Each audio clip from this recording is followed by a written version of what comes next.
Hello friends, नमस्ते प्रणाम। हमारे चैनल में आप सभी फ्रेंड्स का स्वागत है और अभिनंदन है। तो हम लोग बहुत ही पारंपरिक देवी पचरा गीत लेकर आए हैं।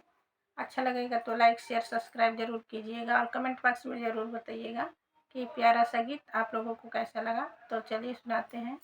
जय माता जी आप सभी को।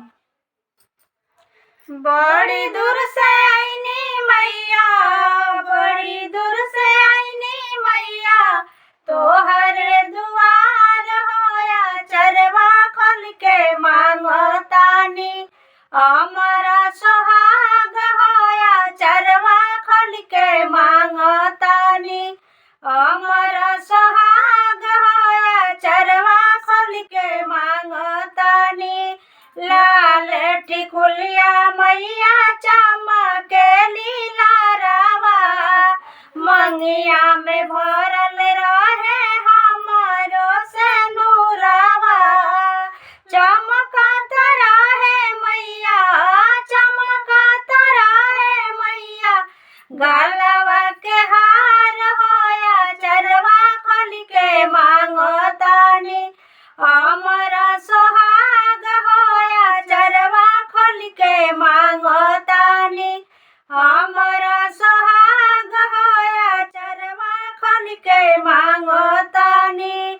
भरल फूलल रहे नाई हर ससुरावा हो, आंगना में खेले हमारा दोई लाला नावा हो। भरल फूलल रहे नाई हर ससुरावा हो, आंगना में खेले हमारे दोई लाला नावा हो। पिया लागी मांगी मैया, पिया लागी मांगी मैया, रोजी रोजगार होया चरवा खोल के मांगतानी। हमारा सुहाग होया चरवा खोल के मांगतानी। हमारा सुहाग होया चरवा खोल के मांगतानी। दीह आशीष मैया आईनी दुआरिया हो, दीह आशीष मैया आईनी दुआरिया।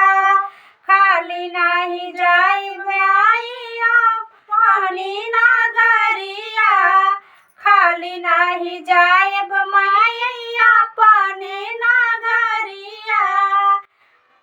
देव के पड़ी हम